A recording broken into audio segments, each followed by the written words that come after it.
오늘 우리가 함께 살펴볼 말씀은 어떤 의미에서는 함축적이고 어떤 의미에서는 농축해서 전체적인 율법에 관한 전체적인 내용을 좀 정리를 좀 하려고 합니다. 오늘 여러분이 듣게 될 여러분과 함께 살펴볼 말씀에서 중요한 내용은 율법의 마침이 되신 그리스도에 대해서 그리스도와 율법의 관계, 우리가 율법의 관계에 대해서 좀 명확히 하고자 합니다. 이 분이 왜 중요한가 하면 우리의 구원에 있어서 중요한 분이기 때문에 그래요. 이후에 말씀을 드리겠지만 율법에 대한 이해가 바르지 않으면 우리의 구원의 관계가 우리의 구원이 흔들릴 뿐만 아니라 우리의 신앙생활이 위태하게 됩니다. 그래서 이 부분을 명확하는 것이 중요합니다. 오늘 우리가 먼저 살펴볼 가지게 했던 로마서 10장 4절 말씀 같이 다시 한번 보도록 합시다. 그리스도는 모든 믿는 자에게 의를 이루기 위하여 율법의 마침이 되시니라. 여러분 이 말씀을 그냥 읽으면 여러분 이해가 됩니까? 그리스도는 모든 믿는 자에게 의를 이루기 위하여. 한글 성경이 번역이 나쁘진 않은데요. 좀 번역을 좀 새롭게 하면 이런 의미예요. 그리스도는 모든 믿는 자에게 모든 믿는 자에게 의를 주시며 의를 전가하기 위하여 의롭게 되심으로 말미암아 그리스도께서는 율법의 모든 것을 성취하심으로 율법을 이루셨느니라. 우리를 위하여. 라는 말이 되는 것이 좀 쉽습니까? 이해가 좀 쉽습니까? 원문의 의미는 그런 의미예요. 그런데 원문의 의미는 여기에 한 단어가 빠져 있는데 왜냐하면이라는 접속사가 들어있습니다. 그래서 앞에 내용을 설명하는 것이 앞에 무슨 내용이 있냐면 하나님의 의를 모르고 유대인들이 말하는 것이 하나님의 의를 모르고 그들이 자신의 의를 세우기 위하여 열심을 힘썼다는 것을 이제 3절 말씀에 말해요. 왜냐하면 유대인들이 왜 하나님의 의에 대해서 모르고 자기의 의를 위해서 힘쓰게 됐냐면 왜냐하면 그것이 왜 잘못이냐면 하나님의 의를 모르는 것이라면 왜냐하면 그리스도께서는 모든 믿는 자에게 의를 이루시기 위해서 모든 믿는 자에게 의를 전가하기 위해서 그리스도께서는 율법을 성취하심으로 율법을 이루시는데 유대인들은 무엇을 했냐면 하나님의 의에 대해서 모르고 무지하였고 그리고 그들은 무엇을 자기의 의를 세우려고 힘썼다는 것이에요. 그것이 4절 말씀에 얘기하고자 하는 중요한 내용이에요. 이렇게 하면 4절이 이제 이해가 됩니다. 근데 중요한 거는 더 명확하게 될 것은 무엇이냐면 그래서 모든 믿는 자에게 의를 이루기 위해서 율법이 마침이 되었다는 그 의미 속에서 유대인들에 대한 첫 번째 설명을 말씀을 좀 드리고자 합니다. 여러분 율법에 대해서 그들은 율법을 받은 자였습니다. 조상대대로 율법을 맡았고 율법을 그들은 알고 있었고 율법을 배웠습니다. 놀라운 것은 율법을 가지고 있는 것, 율법을 소유하고 있는 것, 또한 율법을 가까이 하는 것, 율법을 읽는 것 이것이 문제가 아니에요. 문제는 그럼에 불구하고 율법의 참된 의미를 모른다는 것이 문제예요. 성경을 가지고 있는 것이 성경을 이해하는 것은 아니에요. 성경을 읽는 것이 성경을 이해하는 것도 아니에요. 성경을 읽어도 잘못 읽어낼 수 있고 성경을 읽어도 그 뜻을 모르고 읽을 수 있다고 해요. 유대인들이 어렸을 때부터 율법을 암송하고 바리새인들은 율법에 대해서 전문가라고 자처하는 사람들입니다. 물론 율법서도 마찬가지고요. 그런 그들이 율법에 대해서 전혀 모르고 있다는 사실. 주님께서 오셔서 우리가 지난 시간에 살펴봤던 것처럼 주님께서 오셔서 유대인들에게 말하는 것이 뭐냐면 너희가 율법을 잘못하고 있다는 것이에요. 율법에 대해서 너희가 옛사람에게 말한 바 살인하지 말라 너희들이 들었지만 살인하지 말라는 것은 그 의미가 아니야. 살인하지 말라는 것은 너희가 직접적으로 물리적으로 누군가의 해를 가해서 누군가의 생명을 뺏는 것만이 살인하지 말라는 것을 지킨 것이 아니야. 사실은 살인하지 말라는 것은 뭐냐면 네가 형제에게 라가라고 말하는 것, 바보라고 말하는 것 그 자체가 그 다음에 네가 형제에게 어리석은 미련한 놈이라고 하는 것 자체가 넌 지옥에 가는 것이야. 그것이 율법을 어기는 것이야. 음욕을 품고 여자를 보는 것이 너희가 간음을 행하는 것이 문제가 아니라 음욕을 품고 여자를 보는 것 자체가 너희가 간음하지 말라는 죄를 짓는 것이야. 나눈 차원에서 율법의 본래의 의미, 율법의 표면적인 의미가 아니라 율법이 담아내고 있는 내면적인 의미를, 영적인 의미를 예수님께서는 더 그것을 드러나게 하시고 그것을 말씀하는 것이에요. 그러니까 유대인들은 그렇게 생각하지 않았다는 것이 한 번도. 그래서 율법 조문에 613개의 율법이라고 대부분 이제 정의를 하는데 그 율법에 대해서 그들은 그 율법을 또 세분화시켜서 수많은 규례들을 만들어서 그들의 행동과 그들의 모든 행위, 일상의 모든 삶을 그 규율에 맞춰 살려고 부단히 애를 썼어요. 그런데 그것은 눈에 보이는 것이야. 사실은 마음속에서는 이미 그런 일을 행하고 있는 것이야. 그러니까 살인만 안 할 뿐이지 이미 마음에는 형제를 묘하는 마음이나 누구를 멸시하는 마음이나 이런 마음을 가지고 있어. 그러니까 그것이 자체가 율법을 어긴다는 사실을 생각지 않은 것이에요. 그러니까 자기들은 모두가 다 지키고 있다고 생각하는 것이에요. 그것이 뭐냐면 오늘날도 십계명에 대해 바른 이해를 갖지 않고 하나님 말씀 율법에 대한 바른 이해를 갖지 못한 사람들은 자기가 여전히 구원받을 만하다고 생각하는 것이에요. 이후에 우리가 살펴보겠지만 율법에 대해 율법의 기능이 무엇인가 하는 부분에서 이 부분이 우리 가운데 명확하게 우리 안에 들어와야 돼요. 아니 그러면 구원에 그 사람이 구원받았는지 의심할 만해요. 율법에 대한 바른 이해가 없으면. 지금 그 내용을 지금 얘기하고자 하는 것이 율법에 대한 얘기라는 것이 여러분 율법에 대한 바른 율법의 기능들에 대한 바른 이해가 없으면 무슨 문제가 벌어지냐면 구원에 대한 이해가 불명확해요. 근데 오늘날 문제는 뭐냐면 율법의 기능, 율법의 역할에 대해서 사람들이 잘 모른다는 것이 심지어는 죄송합니다. 근데 목사들도 잘 몰라. 율법에 대해. 그러니까 엉뚱한 소리 하는 것이. 정말 미련한 소리를 해, 미련한 소리를. 율법을 모르니까 율법을 건드지 못해. 그리고 얘기를 못해. 여러분, 로마서 8장 1절 말씀 보도록 합시다. 8장 1절 말씀을 같이 읽도록 합시다. 같이 읽겠습니다. 시작. 그러므로 이제 그리스도 예수 안에 있는 자들에게 결코 정죄함이 없나니. 아멘. 여러분, 이것을 어떻게 봅니까? 그러므로 이제 그리스도 예수 안에 있는 자에게는 결코 정죄함이 없나니. 정죄함이 없습니다. 그리스도 예수 안에 있는 자에게는 정죄함이 없어요. 그러니까 이것이 구원에 대한 본질적인 부분이야. 네가 구원받았어. 무엇으로? 정죄함이 없는 것이야. 정죄라는 것이 네가 죄가 있다고 이제 판결이 없는 것이야. 정죄가 없어. 정죄는 어떻게 벌어지는 것이야? 네가 죄를 지었으므로? 아니요. 정죄는 죄로 말미암아 죄인이라고 정해진 것이지만 그 정죄하는 것은 무엇이에요? 우리가 무엇으로부터 정죄를 받지 않아요? 무엇이 우리를 정죄합니까? 율법이 우리를 정죄해요. 율법의 기능이 무엇인가를 인식하지 못하면, 이 본문을 이해하지 못하면 정죄함이 없다. 단순히 정죄했다는 건 너가 죄가 없어. 죄 용서받았어. 문제가 아니에요. 죄 용서받았어도 또 죄를 지면 어떡할 것이야. 문제는 죄에 대해서 죄를 정하는, 죄인이라고 말하는, 죄인이라고 선언해버리는 율법의, 우리를 향한 율법의 저주와 율법의 심판과 율법의 판결에서 우리를 자유케 하는 일이 구원 속에서 분명히 이루어진 것이에요. 그때 본문에서 그리스도 예수 안에 있는 자는 누구든지 율법으로부터, 율법의 정죄에서 자유케 되는 것이에요. 그 더 이상 어떻게 죄인이라고 더 이상 우리를 판결하지 못하게 되는 것이에요. 이것이 우리 구원에 있어서 내가 의롭게 되는 것이에요. 우리는 예수를 믿고 죄 용서함 받아서 우리는 구원 얻어서 정죄함이 없다고 생각하지만 사실은 그리스도께서 율법을 성취하심으로, 완성하심으로, 우리 가운데 의를 전가해 주심으로 우리가 더 이상 죄를 짓고 있음에도 불구하고 우리가 더 이상 정죄를 받지 않으므로 우리는 심판에 이르지 않게 되는 것이에요. 이 사실에 대하여 율법의 기능에 대해서 잘 모르기 때문에 그런 생각을 하는 것이에요.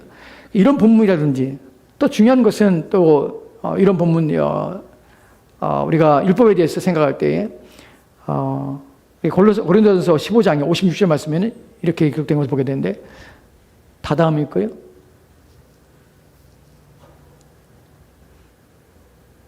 고린도전서 15장 56절 없어요? 그럼 로마 7장 봅시다. 로마 7장 7절 말씀 같이 들어갑시다. 같이 읽겠습니다. 시작. 그런데 우리가 무슨 말하리요? 율법이 죄냐? 그럴 수 없느니라.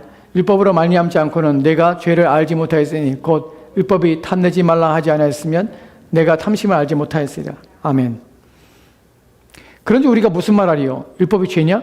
그럴 수 없느니라. 율법은 죄가 아닙니다. 근데 문제는 뭐냐면 율법으로 말미암지 자고는 내가 죄를 알지 못하였으니 곧 율법이 탐내지 말라 하지 아니하였더라면 내가 탐심을 알지 못하였으리라. 율법이 탐내지 말라 하지 않았다면 내가 탐심을 알지 못하였으리라. 탐심이라고 표현한 것은 무엇 때문에 그렇습니까? 모든 죄에 대한 발언, 근원, 본질이 본진, 죄가 일어나는 모든 근원에 있어서 가장 중요한 것이 탐심이에요. 그래서 십계명 중에 바울은 이 얘기를 하는 것이 만약에 내가 율법이 나를 탐내지 말라 했다면 탐심이라는 걸 죄라고 인식하지 못했다면 나는 죄에 대해서 인식하지 못하는 것이 율법이 하는 기능이 무엇이냐면 우리로 하여금 죄를 심히 죄되게 하며 죄를 드러나게 하는 것이에요. 그래서 그럴 때문에 율법이 죄냐? 율법이 죄를 짓게 하냐? 아니요. 율법이 있으므로 죄가 드러나죠. 그러면 율법이 죄냐? 아니에요. 율법은 선한 것이에요. 그런데 율법의 기능이 뭐냐면 죄를 드러나게 하는 것이에요. 그래서 고린도전서 15장 56절 말씀에 뭐라고 표현됐냐면 사망에 쏘는 것은 죄요. 죄의 권능은 율법이니라. 사망이 쏘는 것은 죄로, 그러니까 죄 때문에 죄가 사망을 일으키는 것이고, 죄의 권능은 율법이니라. 죄의 권능, 죄의 능력은 율법이니라. 율법을 통하여서 죄는 힘을 갖느니라 라는 말이에요. 그러면 율법이 죄를 조장하느냐? 그 말이 아니에요. 죄가 율법을 통하여서 죄가 죄되게 하고 죄가 드러나는 것이에요. 그래서 죄의 능력, 죄의 권능은 율법이라는 것이에요. 죄의 권능이 율법이라는 것은 죄의 힘이 율법을 통하여 온다는 것이에요. 왜 율법을 통하여 옵니까? 율법이 있어야만 죄가 죄되는 것이에요. 율법이 없으면요, 죄가 드러나지 않기 때문에 죄로 인정되지 않는 것이에요. 그러니까 율법은 뭐 하는 개념이냐면 죄를 심히 죄되게 하는 것이에요. 죄가 드러나는 것이에요. 그래서 율법이 탐내지 말라고 하기 때문에 율법이 오고 나서야 내가 어떻게 해요? 내가 율법 탐심이 죄라는 것을 인식하게 되는 것이에요. 율법은 기능은 뭐예요? 우리를 의롭게 하는 것이 아니라 우리를 심히 죄되게 하는 것이에요. 8절과 9절 말씀이면 로마서 8절 9절 말씀 보도록 합시다. 같이 읽겠습니다. 시작. 그러나 죄가 기회를 타서 계명으로 말미암아 내 속에서 온갖 탐심을 이뤘나니 이는 율법이 없으면 죄가 죽은 것임이라. 전에 율법을 깨닫지 못했을 때에는 내가 살았더니 계명의 이름에 죄는 살아나고 나는 죽었도다. 아멘.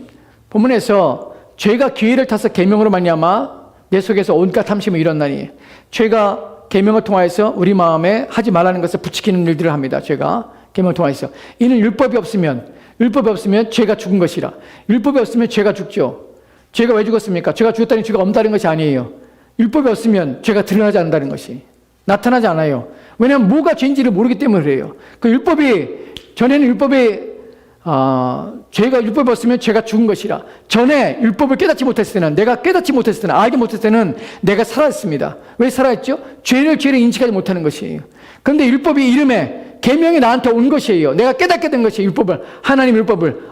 하나님 율법을 내가 알고 내가 깨닫게 되니까 죄가 살아나는 것이, 내가 죄인이구나 하는 것을 알게 되는 것이. 그리고 나는 죽게 된 것이. 왜? 계명이 나를 정죄하기 때문에. 죄가 드러남으로, 내가 죄인임으로 나를 죽은 자가 되는 것이. 여기서 우리가 지난번에 살펴봤던 것이, 계명이 와야 돼요. 이것이 구원에 있어서 중요한 부분이에요. 하나님의 율법이 내게 와야 돼요. 오면 내가 나는 율법을 전혀 지킬 수 없는 자구나 하는 것이 일어나게 되는 것이. 율법은 왜 주어졌는가 하면 우리로 하여금 구원받기 위해 주어진 것이 아니에요. 근데 유대인들의 생각하기를 율법은 뭐냐면 자기를 구원하기 위해 주신 거라 착각한 것이에요. 그 율법을 지킴으로 구원받을 수 있다고 생각하는 것이에요. 그래서 로마서 10장 3절 말씀에 말하는 것처럼 하나님의 의에 대해서 무지하면서 알지 못한 채 자기의 의를 세우고 힘을 쓰는 것이에요. 왜냐하면 율법을 지킴으로, 율법을 행함으로 구원받을 수 있다고 착각하기 때문에 그래요. 그래서 이런 문제가 벌어지는 것이에요. 근데 이것은 율법으로 전혀 불가능한 것이에요. 왜냐하면 누구도 율법을 지킴으로 구원받을 수 없기 때문에 그래요. 야고보서 2장 17절 말씀에는 이렇게 기록됐습니다. 같이 또 합시다. 시작. 누구든지 온 율법을 지키다가 그 하나를 범하면 모두 범한 자가 되나니. 아멘. 누구든지 온 율법을 지키다가, 율법을 지킨다는 것은 율법의 요구에 충족시킨다는 것이에요. 율법의 요구를 완성시켜주는 것이에요. 율법이 무엇을 요구하건 그것을 다 그대로 다 순종하며 따르는 것이에요. 그것을 지킨다는 의미예요. 율법의 요구에 충족시키는데 만약에 그 중에 하나라도 내가 율법을 어긴다면 나는 율법을 하나 어긴 자가 아니라 모든 율법을 범하게 되는 것이. 율법은 우리로 하여금 의에 이르게 하는 도구가 아니라 우리를 정죄케 하는 도구가 되는 것이. 율법이 악하게 사용되는 것이 아니라, 악하다는 것, 본질이 악하다는 것이 아니라 율법 자체는 선하지만 우리가 율법의 요구를 충족시킬 수 있는 우리의 상태와 수준에 이르지 못하기 때문에 율법의 기능 중에 우리를 정죄하는 기능이 우리 가운데 나타나고 드러날 수밖에 없다는 것이에요. 그래서 이런 사실, 율법에 대한 바른 이해들, 이런 것도 우리 가운데 이해가 부족하면 우리는 구원에 있어서 내가 어떻게 구원받았는지, 나는 나의 구원이 무엇이 이루어졌는지 하는 부분에 대하여 여전히 어리석은 채로 남아있다는 것이. 제가 의문이 가는 이유가 바로 이런 부분이에요. 율법에 대해서 완전한 이해가 없는데 구원의 확신이 있을까 하는 부분이에요. 율법이 이르지 않았는데, 로마서 7장에서 바울이 아까 우리가 살펴봤던 8절과 9절 말씀에서 바울이 그렇게 말하죠. 율법의 계명의 이름에 나는 죽었고 나는 죽었고 죄인은 살아났죠. 계명의 이름에. 바울이 그 로마 7장에서 계속해서 그 아직 완전하지 않은 율법 아래에서 죄에 대한 인식을 하면서도 불구하고 고통당하는 자신을 얘기하면서 오호라 나는 이 사망의 몸에서 누가 나를 건져내리오 하는 탄식을 하는 이유가 바로 이 상태에 놓여 있는 사람들이 가지고 있는 상태예요. 그 사람들은 다행히도 계명이 이른 것이에요. 그래서 내가 내 마음에 원하는 것이 내가 하나님이 내 마음에는 선을 원하고 내 마음에는 하나님의 의를 원하지만 내 안에 다른 법이 나로 하여금 선을 행하고자 원하는 내 마음을 끄집어내리는 이것을 내가 보는도다. 죄가 나를 끄집어내려서 나로 하여금 내가 원치 않는 바 악을 행하도록 나를 이끌어내는 힘을 내가 보는도다. 이 상태에 빠지게 되는 것이 이것이 아직 구원받고 완전한 구원에 이르기 전에 그리스도 안에서 은혜를 경험하기 전에 인간의 상태라고 말씀을 드렸어요. 그러니까 이런 상태에 놓이는 것이 문제는 여기에도 이르지 못한 사람들이 너무 많다는 것이에요. 그리스도의 구원에 있어서 그리스도께서 우리를 위해 이루신 것이 율법의 정죄에서 우리를 건져내시고 율법의 요구를 이루셨다는 것이에요. 그가 의를 이루셨다는 사실을 오늘 우리가 말씀을 살펴보고 있는 대로 율법의 마침이 되었다는 사실에 대한 인식에 대한 것들을 이해하지 못한 상태에서 구원을 바르게 인식하는 것은 어려운 것입니다. 라는 것이 불가능하다고 생각해요.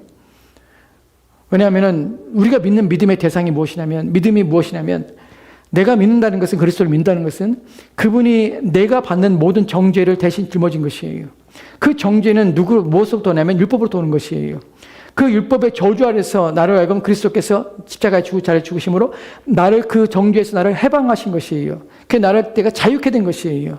그 더 이상 율법이 나로 하여금 율법에 대해서 율법의 요구를 통해서 내가 율법의 요구에 의해서 내가 구원받거나 또한 구원받지 않거나 하는 상태가 더 이상 존재하지 않아요. 왜냐하면 그리스도께서 죽으심으로 율법의 요구가 완성됐기 때문에 더 이상 율법은 나의 구원에 관해서 전혀 상관이 없다는 상태가 되는 것이에요.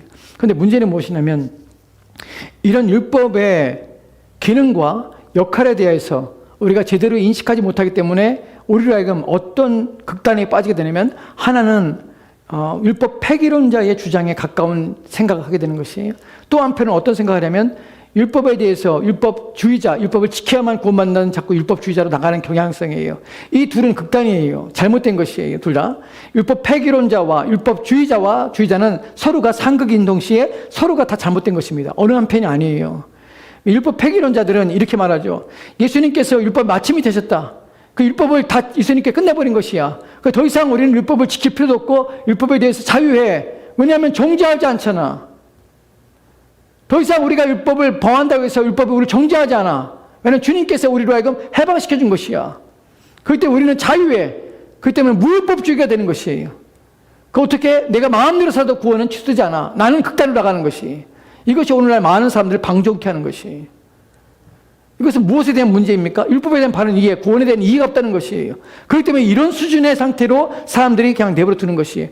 목사들도 이런 부분에서 명확하게 가르치지 않기 때문에 성도들이 방종하도록 내버려두고 방종하게 만들어줘요. 왜냐하면 당신이 믿는다는 그 믿음의 고백이 당신을 구원한다는 사실, 당신이 구원받았으면 더 이상 정죄함이 없다는 사실, 이런 사실만 가리키지 율법의 고유한 기능, 역할에 대한 이해가 부족하기 때문에 그런 가르침을 통해서 어떠한 삶을 살아야 할지에 대해서 말하지 않고 당신은 구원받았기 때문에 정죄함을 받지 않기 때문에 자유로운 삶을 살 수 있다는 사실만 강조하기 때문에 사람들하고는 방종한 신앙인의 신앙으로 만다는 사실이에요.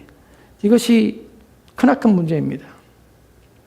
정말 심각한 문제. 오늘날 많은 사람들이 값싼 바로 이런 문제들이 발생하는 이유가 여기 있는 것이. 두 번째로 율법주의자들은 율법을 통해서 구원받는다. 율법의 기능에 대해서 그리스도께서 완성됐지만 우리는 여전히 율법을 지켜야 돼. 왜냐하면 모호하거든요.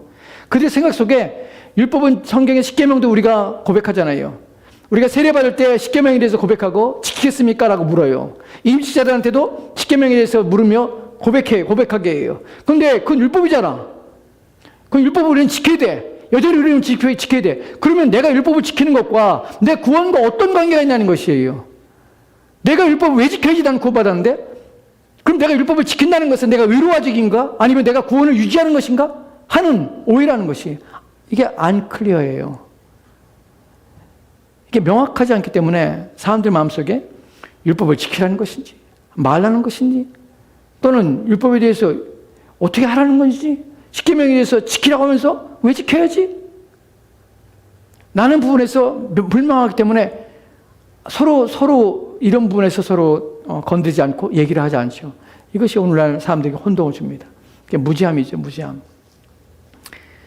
여러분 지금 제가 말씀드린 것 중에서 질문을 좀 생각해 보도록 합시다. 여러분, 우리가 율법을 지키는 이유는 무엇입니까? 우리의 의로움 때문에 그렇습니까? 우리가 의로워지기 위해서 율법을 지킵니까? 두 번째 질문은 여러분의 받은 바 구원을 유지시키기 위해서 율법을 지키는 것입니까?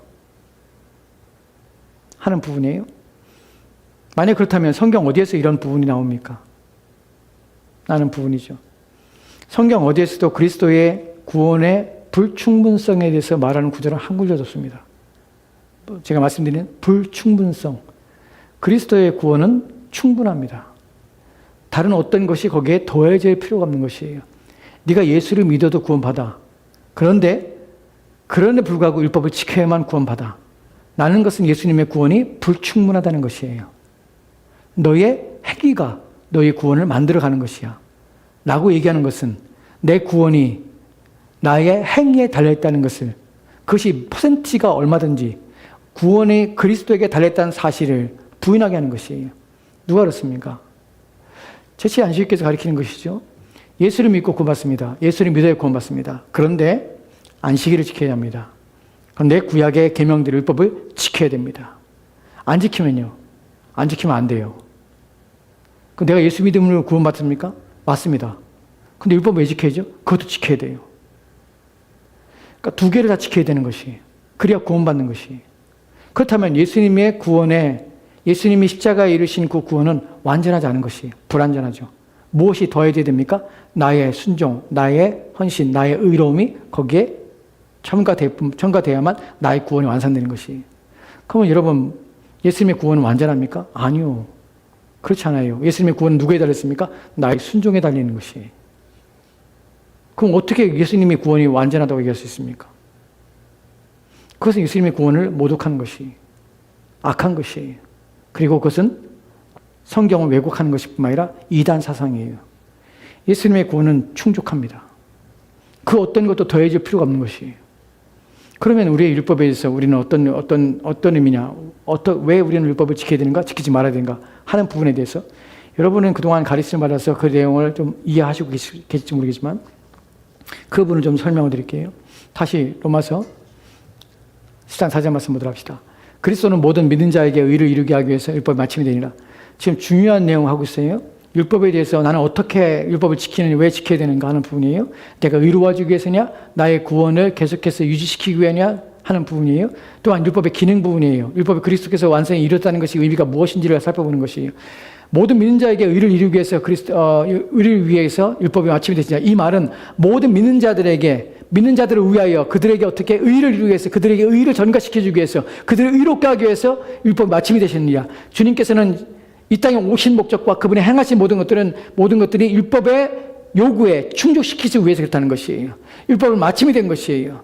여러분, 율법이 마침되서 율법을 성취했다는 말이에요. 이 부분을 좀 더 설명하기 위해서 예수님께서는 이렇게 말씀하시죠. 마태복음 5장 17절과 18절 말씀을 합시다. 같이 읽겠습니다. 시작. 내가 율법이나 선지자들을 폐하러 온 줄로 생각하지 말라. 폐하러 온 것이 아니요 완전하게 하려 함이라. 진실로 너에게 이르노니 천지가 없어지기 전에는 율법의 1.1획도 결코 없애지 아니하고 다 이루리라. 아멘. 예수님이 마지막에 중요한 내용을 말씀하시죠.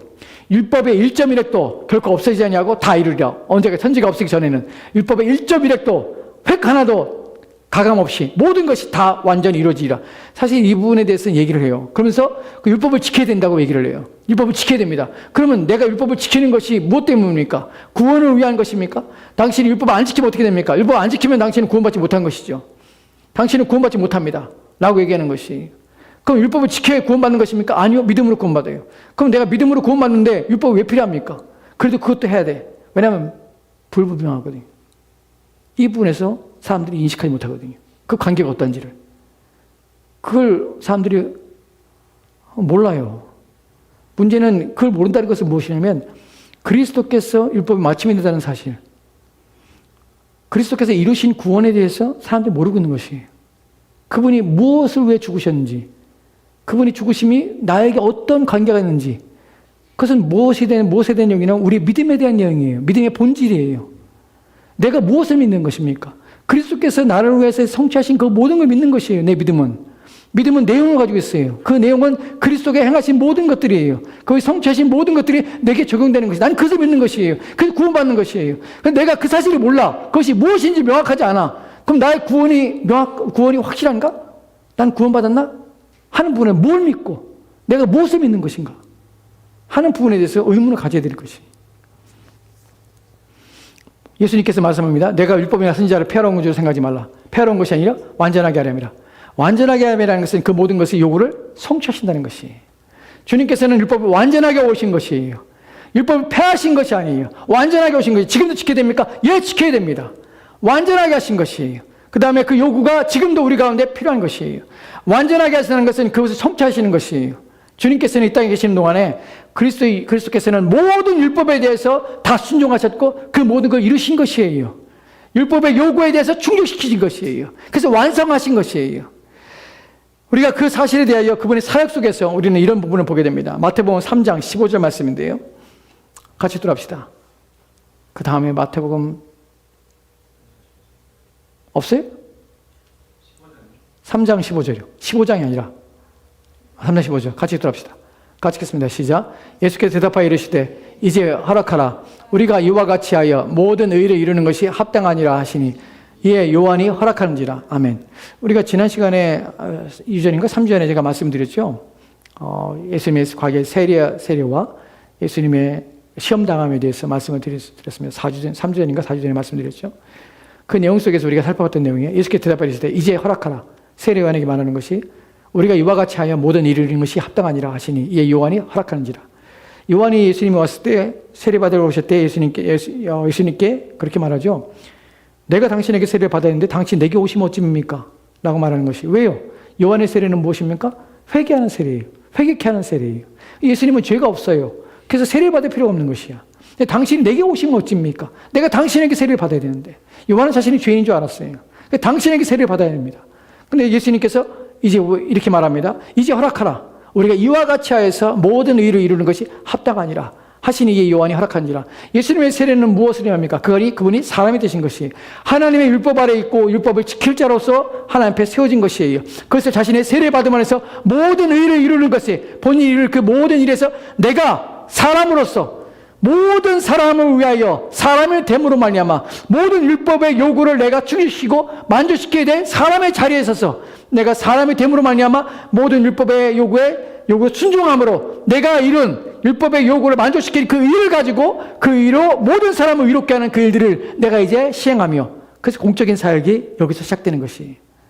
예수님께 이 땅에 계신 동안에 하나님의 모든 법에 순종하심으로 의를 이루신 것이 그 의를 우리 가운데 전가시켜주는 것이에요. 그래서 그리스도께서 모든 사람을 위하여 모든 사람에게 의를 이루셨다는 말이 바로 이런 의미예요. 그리스도께서는 우리를 위하여 우리의 율법에 순종하셨고 그 순종의 의를 우리 가운데 주신 것이에요. 사람들이 이렇게 생각해요. 이런 율법에 대한 개념이 없기 때문에 어떻게 하냐면 그냥 예수님께서 자신이 의로우시니까 죄가 없으시니까 그냥 의를 우리가 전가시켰다고 생각해요. 여러분 그것이 예수님이 이 땅에서 왜 율법 아래에 오셨고 왜 사람이 되시다는 사실에 대한 인식이 없는 것이에요. 그렇기 때문에 예수님께서는 하나님 아들이니까 그분이 성육신했다는 사실 속에서 왜 성육신이 필요한지도 인식하지 못해. 그리고 그분이 하나님이라는 사실만 인식해. 하나님으로서 이 땅에 오셔서 하나님 아들이 이 땅에 오셔서 하나님 아들로 살다가 그분이 자신이 가지고 있는 고유한 의를 우리가 전가시켜 준 것이에요. 그러면 그분은 우리 구원을 이루지 않아요. 그렇게. 왜냐하면 하나님이 가지고 있는 고유한 의를 전가시키는 것이 필요했다면 그것으로 만족했다면 그리스도께 이 땅에 오실 필요가 없어요. 사람으로. 왜요? 그냥 우리를 전가시켜주면 돼. 그런데 왜 이 땅에 사람이 되셔 오셔입니까? 왜냐하면 우리를 구원하기 위해서는 그분이 사람이 되셔야 되는 것이야. 왜냐하면 사람으로서 순종해야 사람으로서 얻은 그 의를 우리 가운데 전가시켜줘야 우리 것이 되기 때문에. 이해가 돼요 지금? 그러니까 이런 성경 전체적인 내용에 대한 이해가 없기 때문에 이런 얘기를 꺼내지도 못할 뿐만 아니라 아직 못하고 구원에 대해서 그냥 무조건 믿음으로 그냥 말하면 그냥 아멘 아멘 하고 이 내용에 대해서 얘기하면은 이해를 못하고 또한 알려고자 하지 않고 또 가르치지도 않고 하기 때문에 문제가 되는 것이에요. 본문에 말하는 것처럼 예수님께서 사람이 되시는 이유 그리고 그래야만 나의 구원이 이룬다는 사실 이 사실 속에서 우리가 알게 되는 중요한 내용이 무엇입니까? 무엇이냐면 우리가 받은 은혜가 어떠한지를 인식하는 것이에요. 우리에게 이루어진 이 구원이 얼마나 놀라운 것인가 하는 부분을 아는 것이에요. 성신의 핵심은 하나님의 아들이 사람이 되었으나 놀라움이 아니에요. 그 놀라움도 있지만 그분이 어떻게 사람이 되셨을까? 사람이 되셔야만 했는가? 그분이 왜 사람으로 오셔야만 했는가? 어떻게 그분이 사람이 되시는 그 낮은 자리를 찾을 수 있을까? 누구 때문에? 바로 나 때문이라는 사실이에요. 우리가 은혜에 대한 감격할 때 사람들이, 제가 간증을 되게 싫어하는 이유가 무엇이냐면, 간증을 얘기할 때 사람들은 자신의 사업이 망했다가 사업이 성공하는 것을 간증하고, 병이 들어서 죽을 정도의 위기에 처했다가 그들이 살아나고 하는 것을 막 간증해요. 사업이나 병이나 또한 다른 문제들이나 어려움이나 고통 가운데 모든 것들이 거기서 그 모든 어려움 가운데서 그들이 벗어나고 그들이 자유케 되며 다시금 일어나는 것들이 하나님 은혜에 대한 체험이고 또 하나님 은혜에 대한 감사의 내용이 고집되다고 말하는 것은 아니에요. 그들이 그렇게 말은 할지라도 그 은혜가 오래가지 않는다는 것이, 그 은혜가 우리 가운데 주신 그 은혜는 하나님이 우리 가운데 그리스도를 통하여서 베푸신 구원의 은혜와 비교할 수 없는 것이에요. 하찮은 것이라는 사실이. 참된 성경에서 말하는 구원의 기쁨과 즐거움은 무엇이냐면, 내 병들었던 것에 나은 것이 놀라운 것이 아니라 그분이 사람이었다는 사실과 그분이 그런 자리에 들어서 나를 의롭게 하기 위해서 그 모든 이 땅에 사는 동안에 율법의 모든 요구에 순종하고 그 모든 요구를 이루심으로 나로 하여금 율법의 저주에서 나를 건져내시기 위해서 나의 그분의 의가, 사람으로서 세우신 그 의가, 이루신 그 의를, 그 값진 의를 내게 줬다는 것이에요. 마치 그것이 내게 이루는 것처럼 하나님께 여겨준다는 사실이에요. 이것이 내게 복되다는 것이, 놀라운 것이에요. 우리가 이런 은혜를 놓치기 때문에 우리는 쓸데없는 은혜를 생각하는 것이에요. 영원한 은혜가 아니라 잠시 잠깐 우리가 병이 났거나 사업이 잘 되거나 하는 것에 빠져서 그것을 사람들이 은혜라고 생각하고 그것에 대해 기뻐하고 그것을 감격하지만 그것은 오래가지 않아요. 성경이 말하는 참된 은혜는 그리스도를 통하여 우리 가운데 베푸신 이 구원의 은혜, 그분이 행하신 그 놀라운 은혜가 우리 가운데 참으로 복되며 놀랐다는 사실이에요. 이것이 우리로 하여금 영원히 부를 노래고 구원의 노래고 또 우리가 부르게 될 새 노래고 우리가 영원히 찬송받아야 될 그리스도임을 우리가 고백하는 이유가 바로 이런 내용들 때문에 그렇다는 것이. 그러니까 이런 본질적인 것을 놓쳐버리고 본질과 전혀 상관없는 다른 것에 대해서 감격하고 감사하며 이것이 은혜라고 말하는 것이 너무나 하찮게 보이는 것이에요. 한편으로는 너무 가정스러워 보이고, 그래서 그런 간증하는 것을 못마땅해 하는 것이, 참된 것이 무엇인지를 인식하지 않는 것이, 참된 은혜가 무엇인지를 망각하는 것이죠. 마지막 내용 보도록 합시다. 이제 마지막 생각할 것은 무엇이냐면, 우리를 의롭다 하시기 위해서 살아나셨느니라. 아니요. 그냥 막 움직이지 마세요. 로마서 10장 4절 말씀에서 우리가 율법 마침이 되셨냐는 부분에서 좀 더 명확하게 말씀하시도록 합시다. 명확할 것은 이것이에요. 율법이 마침이 됐다는 건 율법을 완성하고 율법을 성취했다는 의미죠. 그리스도께서는 그러기 위해서 어떻게 했습니까? 왜 그리스도께서는 여자에게 나셔야 됩니까? 갈라디아 4장 4절 말씀 보면 이렇게 읽겠어요. 갈라디아 4장 4절 말씀 같이 들어봅시다. 시작. 때가 참에 하나님이 그 아들을 보내사 여자에게 나게 하시고 율법 아래 나게 하신 것은, 여러분 이런 말씀들이 우리 가운데 얼마나 중요한지 몰라요. 사람들이 이런 말씀에 관심이 없어. 알지도 못하고 말도 안 해. 그냥 복 받으라, 또 누가 병 났다, 이런 것들에 대해만 관심을 가져요. 그것이 은혜라고 얘기해. 무지하니까, 어리석으니까. 구원의 본질을 몰라. 구원의 본질이 뭡니까? 때가 차면 하나님이 그 아들을 보내사, 때가 차서 그때 하나님이 정하신 때에 하나님의 아들을 이 땅에 보내신 것이 여자에게 나게 하신 것이죠. 왜 여자에게 나겠습니까? 사람이 됐다는 거예요. 사람이 여자에게 나신 것이에요. 그 새로운 인류를 시작하신 것이에요. 왜 남자에게 나면 안 됩니까? 남자에게 나면 아담의 후손이 되는 것이, 그럼 죄인의 후손이 되는 것이, 죄가 없이 땅에 나기 위해서 사람이 되시기 위해서는 사람에게 나셔야 되는데 여자에게 난 것이에요. 그 여자에게 난 것을 하나님께서 창세기 3장 15절 말씀에 하나님께서 약속하신 바 그 모든 것을 이루시는 것이에요. 무엇을 이루신 것입니까? 여자의 후손이 내 후손이고 원수가 되려는 하나님의 약속이 성취가 되는 것이에요. 여자에게 나시면 사람이 되신 분이 아마서 무엇을 하겠어요? 율법 아래 나게 하신 것이. 왜 율법 아래 나게 하십니까? 왜냐하면 율법을 이루어야만, 율법의 모든 순종하셔야만 의가 이루어지기 때문에 그래요. 하나님의 의로는 안 돼요. 왜냐하면 하나님의 만드신 그 의로는 우리는 사람으로서 죄를 졌기 때문에 우리와 동일한, 우리로서 의에 순종하는 그것이 필요한 것이에요. 그래서 그분은 율법 아래 나셔야 되는 것이에요. 이런 사실이 우리 가운데 놀라운 것이고, 이런 사실이 복된 것이에요. 그리스도께서 어디까지 낮아지는가 하는 부분이죠. 또 하나 살펴볼 것은 그 다음에 나오는 내용도 보다 합시다. 다음에 로마서 4장 25절 말씀 말고요. 그 위에 없어요? 내가 왜 기록 거기다가 안 썼죠? 마태복음 3장 15절 말씀 다음에요.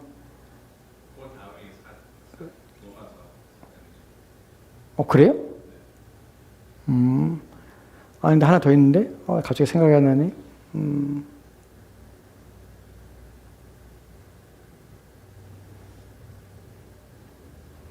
한 구절 더 있는데 로마서 4장 25절 말씀 들어갑시다.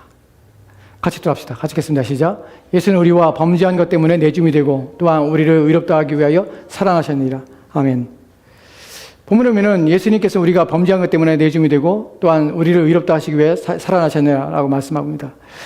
이 말씀을 좀 이해하시겠어요? 예수님께서 우리가 범죄하기 때문에 내줌이 되고 또한 우리를 의롭다 하시기 위해 살아나셨느니라. 우리의 구원에 있어서 중요한 것이 우리의 구원을 그리스도께서 우리로 하여금 의롭게 되셨다는 사실을, 그분이 우리로 하여금 우리를 의롭게 하신 일이 그것이 검증되었고 그것이 확실하다는 사실을 무엇으로 우리가 이해하게 되고 무엇으로 그것을 확신하게 되냐면 예수님의 부활 때문에 그렇다는 것이, 본문이 말하고 있는 것이 그것이에요. 우리를 의롭다 하기 위해서 살아나셨느냐. 우리가 의롭게 된지 어떻게 하겠어요? 예수님의 죽으심이 자기 죽으심이 때문인지 우리가 부활에 생각했을 때 말씀드렸죠. 예수님의 부활의 목적이 무엇입니까? 예수님이 부활하시게 되면 이유가 무엇입니까? 예수님이 부활하신 이유는 무엇이죠? 예수님께서는 자신이 부활하심으로 자신이 어떻게 해요? 의롭다는 사실을 증명해야 돼. 왜요? 그것은 자신의 죄가 아니야. 이해가 되시죠? 예수님이 부활하시지 않으면 어떻게 됩니까? 십자가의 죽으심이 무슨 문제입니까? 자신의 죄 때문에 죽었는지 우리의 죄 때문에 죽었는지 우리는 알지 못해요. 그래서 다윗이 뭐라고 합니까? 하나님께서 어떻게 썩지 않도록, 의로운 자가 썩지 않도록 하나님께서 그를 부활하시고 다시 살리신다는 약속을, 다윗의 고백을 10번 통해서 이미 약속하시죠. 하나님의 거룩한 자가 썩지 않도록, 썩음을 당하지 않도록 내버려 두지 않으십니다. 왜요? 거룩한 자이기 때문에. 그가 의로운 자라는 사실, 우리를 위해 대신 죽었다는 사실을 그의 부활을 통하여 첫 번째 확인하는 것이, 두 번째 뭡니까? 그분이 로마서 1장 4절 말씀에 말한 것처럼 성경의 영어로는 그분이 무엇이에요? 다시 부활하심으로 어떻게 된 것이, 자신이 능력 있는 하나님의 아들이심을 입증하는 것이에요. 그분이 이 땅에 계실 때는 어떻게 해요? 사람이었어요. 사람이었다는 사신 것이, 그의 신성은 인성 아래 가리신 것이, 근데 그분이 하나님이셨어요. 그것이 어떻게 드러납니까? 그분의 부활을 통해서 그분의 능력이 있는, 힘이 있는 하나님의 아들이시라는 사실이 드러나게 된 것이, 부활을 통해서 자신을 증명하신 것이, 자신의 의로움을 증명하시고 자신의 능력 있는 하나님으로 증명하신 것이, 세 번째로는 그분의 부활은 무엇입니까? 그분이 죽으심이 자신의 죽으심이 아니었다면 누구를 위한 죽음이었을까? 나를 위한 죽음이었다는 사실을 우리가 확인하는 것이에요. 그래서 그분의 부활 때문에 내가 의로워졌다는 사실이 확정되는 것이에요. 이 사실은 그리스도의 부활이 얼마나 우리 가운데 중요하고 그분의 의로, 그분이 하신 이루신 모든 것들이 얼마나 우리 가운데 명확하며 분명하게 우리 것이 됐다는 사실을 우리가 지금 알게 하시는 것이에요. 이런 것들이 구원에 담겨져 있는 중요한 메시지와 내용들인 것이에요. 말씀을 정리하도록 합시다. 오늘 말씀 속에서 여러분들이 생각했던 것은 율법에 대한 이해예요. 우리는 율법 폐기론자도 아니고 율법 또한 율법주의자도 아닙니다. 율법을 왜 지켜야 됩니까? 우리를 의롭게 하기 위해서입니까? 아니면 우리의 구원을 유지하기 위해서입니까? 아니죠. 그럼 율법은 왜 지켜야 됩니까? 이제 율법이, 그리스도께서 율법이 마침이 됐다면, 성취했다면 여전히 우리는 율법을 지켜야 됩니까? 예, 지켜야 됩니다. 왜 그렇죠? 왜냐하면 율법은 우리로 하여금 하나님 누구신지를 보게 할 뿐만 아니라 하나님의 성품과 속성과 그분의 닮음이 율법 안에 있기 때문에 그래요. 율법은 누구로부터 주어졌습니까? 하나님부터 주어진 것입니다. 하나님부터 주어진 것은 율법이 단순히 하나님이 그냥 내신 것이 아니라 하나님의 성품을 닮으며 하나님의 속성을 그 가운데 담아두신 것이에요. 그래서 율법으로 말미암아 의롭게 되는 것, 그것은 하나님의 정하신 기준이고 하나님 판단이십니다. 우리는 율법이 더 이상 우리를 정죄하지 못합니다. 그러나 율법은 여전히 우리를 판단합니다. 판단한다는 것은 무엇이에요? 정죄한다는 말이 아니라 판단하는 것은 내가 율법을 통해서 내가 죄를 짓고 있구나, 내가 불의를 행하였구나 하는 것을 여전히 우리는 율법을 통하여서 알게 됩니다. 그 율법을 지키는 것은 무엇입니까? 하나님의 성품을 담게 하는 것이며 하나님께서 고유한 속성을 담는 것이기 때문에 그리스도의 그 아들의 형상을 본받기 위해서 그리스도를 우리에게 이 땅에 보내셨을 때 우리는 그분의 형상을, 하나님의 형상을 그리스도를 통하여서 닮아가는데 무엇을 행함으로? 율법을 지킴으로 그분의 형상을 닮아가는 것이에요. 그렇기 때문에 우리는 율법을 지킴으로 우리의 구원을 유지하는 것이 아니라 내가 구원받았기 때문에 하나님의 성품을 닮아가기 때문에 율법은 우리 가운데 우리의 기준으로서, 삶의 원리로서 여전히 우리 가운데 작용하고 있고, 그래서 우리는 율법을 따라 살아야 되는 것입니다. 이것이 율법의 기능이고 역할인 것입니다. 즉 이 부분에서 우리는 더 이상 율법이 우리를 정죄하지 못한다는 사실을 압니다. 그러나 여전히 율법은 판단합니다. 또 율법은 우리 가운데 기준입니다. 하나님을 따라 사는 기준입니다. 그때 여전히 율법은 율법을 지킵니다.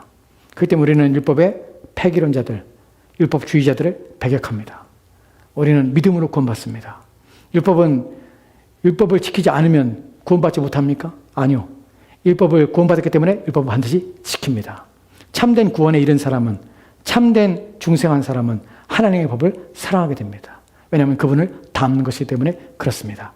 여기서는 강요가 아니라 하나님의 은혜와 사랑 때문에 그의 마음이 감격하여 그 은혜 때문에 율법을 따라 살게 되는 것입니다. 그래서 우리는 율법주의자가 아니라 율법을 사랑하는 자가 되는 것이에요. 하나님의 법을 즐거워하는 자가 되는 것이에요. 이것이 율법주의자와 다른 점입니다. 우리는 자유합니다. 그러나 그 자유는 우리가 그리스도를 닮는 일의 자유함입니다. 그리스도를 위하여 사는 일의 자유함입니다. 무엇으로부터? 죄로부터. 무엇으로부터? 불의로부터. 이것이 우리가 자유함을 얻게 하는 가장 중요한 핵심적인 요소입니다. 이 사실을 알고 여러분의 마음속에 이 부분을 명확하게 하십시오. 그리고 다른 어떤 가르침에도 어떤 것에도 여러분 속지 마십시오. 기도하도록 합시다.